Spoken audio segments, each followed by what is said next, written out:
That's my least favorite part.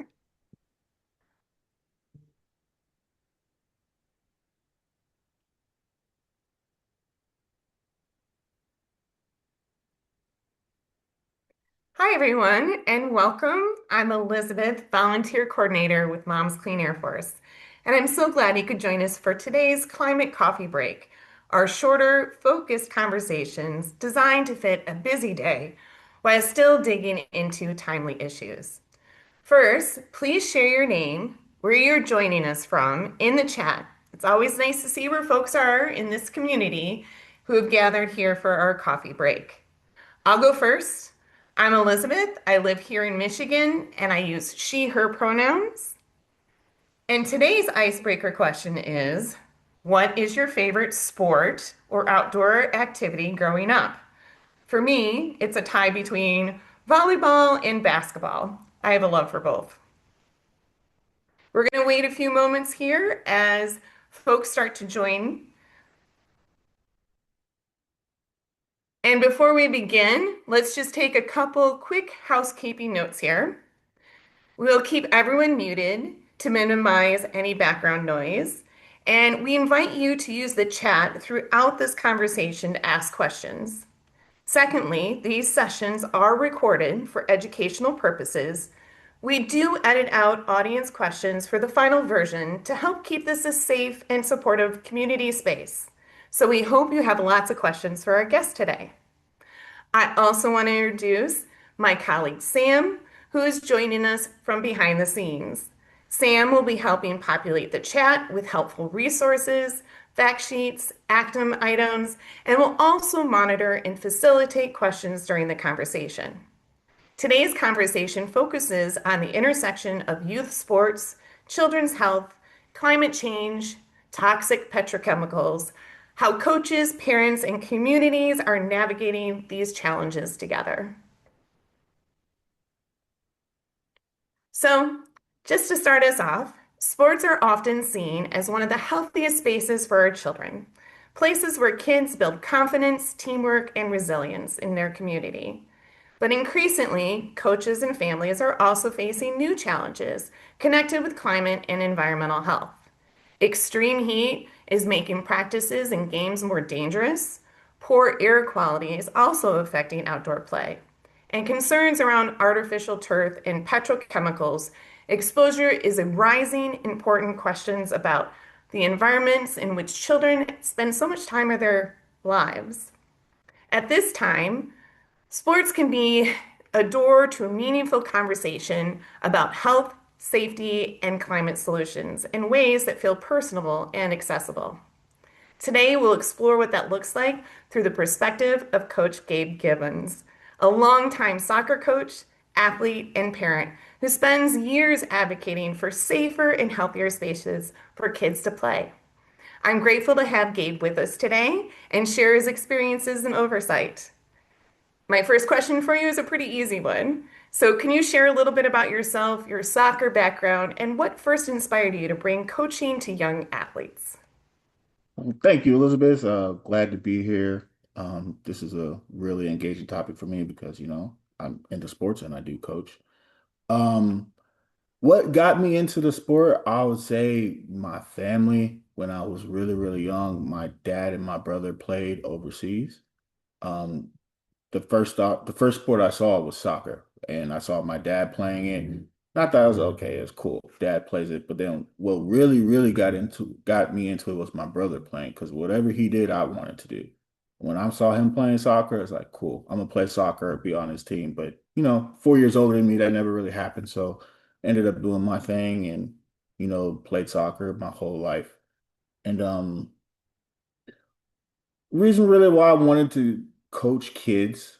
Um, it was more so of a area that I saw that wasn't being serviced. I'm specialized in goalkeeping, and goalkeeping coaches they're far and few between. And locally in my area, there wasn't any. So funny story, how I really got into it coaching was pizza. One of my teammates, college teammates, he wanted to coach a local team here, where I coach now. I wasn't really into it. I was probably 2, 3 years removed from college. I was like, nah, nothing really serious. I got to get my life going. He's like, man, just come on. Hey, they got free pizza. I know you need some dinner. Come on, man. It's like, all right, cool. I'm never turning down pizza. So we went there, went to interest meeting. We told them who we were, interested in coaching.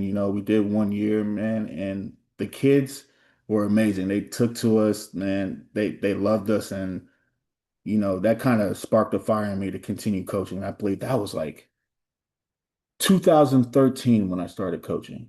Yeah, so I've been doing it ever since, and I love it. It's just amazing to see what they pick up year to year, and they learn and they apply it. And once I see them apply it in the games, like it just is no other feeling just to see them doing what I taught them in practice. Yeah, that's awesome. And I completely understand the pizza pull. I know as a student athlete or former student athlete, and as now a parent to an athlete, being in charge of school, I mean, the snacks is super imperative that you bring the right one and make sure you have that pizza party at the end of the year. And I'm glad that gave you an introduction to once again getting into coaching and that type of thing. And in your early experiences with so much time outdoors, when was the first time that you began noticing how extreme heat or air quality or environmental concerns were affecting youth sports? Did you experience that as a child and then also now as a coach? Right. Good question. So when I first experienced it is when I moved here to Texas. Texas is an extremely hot state. Before Texas, I was living in Germany, so it was even keel. I mean, we get hot summers and whatnot, hot weather, but nothing in the triple digits. I noticed that it could be a danger when I went through it during college, we would do 3 days in the summer. This is from June to August, like notorious for triple weather. I'm talking 100 to 105. And we're out there 6 a.m., 12 a.m. I mean, 6 a.m. to 12 p.m. and then another session around maybe 3 or 4 p.m. So we're just sitting in the heat outside practicing, and back then, well, when I was growing up, if you needed water, you were considered weak. And gaining knowledge through that, reading up on that, it's not really the necessary thing to think or the way to go. Because I mean, heat exhaustion is a real thing, can pass out from it. And fortunately, none of my teammates ever did. And that's when I really realized how dangerous this environment could be if it's not regulated properly. So, and when coaching, of course, we here in Texas, we sometimes we coach in high 90s to triple digit weather. That's when we, do mandatory water breaks, and when we're going to go break, we go to the shade, make sure there's somewhere to sit to where we're not sitting in the sun. We don't want to lay down. We want to get out of the sun. We want to take a break every 15, 20 minutes because these athletes, they're exerting energy and it's just going to be a lot more dangerous if they're doing that continuously hours upon hours with no break. So that's when I really realized it is in college when it was dangerous per se, but I didn't think of it as dangerous until I learned and started coaching and started realizing, hey, we need to take breaks here. Well, yeah, heat exhaustion, extreme weather has been impacting a lot of states. I know even we were talking about it briefly before we got started here off camera, but in Michigan, we are getting hotter temperatures and we have humidity here. So our student athletes, sweating, which cools your body, when you have that much moisture in the air, your body is unable to cool like that. So it's unfortunate the more students are facing heat exhaustion or extreme heat as far as that. Hopefully, and there have been student athletes who have died from heat stroke. And not necessarily moving folks indoors is the right answer. I know, giving our athletes water, making sure that they're getting breaks in the shade. But I know that there's some concerns about even moving folks indoors around artificial turf and petrochemicals. And for parents who may not know much about this issue, what do you think is important for folks to understand, parents to understand about the dangers of that? I particularly as a coach, my opinion, I'm not too fond of artificial turf. Um, I've played on it. Um, there's not a lot of give. I believe it leads to injury, and also with the rubber pellets and the chemical fumes, especially if this turf is outdoor, you can inhale these chemicals, and of course, you're playing on these fields maybe what an hour and a half to a day, or even if it's in a tournament, you're probably playing 3 to 4 hours a day, and then the next day you're back out there. Um, I'm not a fan of it. I've always advocated if we could move somewhere to natural surfaces be possible. I'm that annoying coach. I know other coaches don't like me, and that's okay, but I'd rather play on a natural surface than, sliding around where rubber pellets can be ingested or embedded into your skin or in your eye. Trust me, it's happened to me before, and it's not a good feeling. It's just a big no for me. And I Can you know. tell me a little bit about that experience? You said you were impacted by turf. Oh, yeah. I mean, I'm a goalkeeper, so I'm always going to be on the ground. And when I slide a few times or a couple times, I notice that the pellets get embedded in my arms or in my legs, hard to get out of there, sometimes even in my eyes. And it's really painful. It hurts. It blurry vision at times during the games. You may have to take a break. I wasn't really a fan of it. But like I said, the nature of me playing sports back in was to push through it. So, I mean, if you didn't push through it, you showed weakness. And of course, no athlete wants to show weakness. But ingesting it, you tasting tar, like it's just not a good feeling. And I'm a big advocate of not having children play on turf. And I understand it's a cheap alternative, but you want to spend to invest in your athlete's health. So that's Yeah. I mean, that sounds absolutely awful. And I know you said that some coaches don't like that you bringing that up, but as a parent, I really appreciate that you're bringing that up. And I appreciate your work that you are creating around these climate conversations through sports. How have players, parents, and other coaches, not the naysayers, the other coaches, when you bring up these topics, how do they respond to this?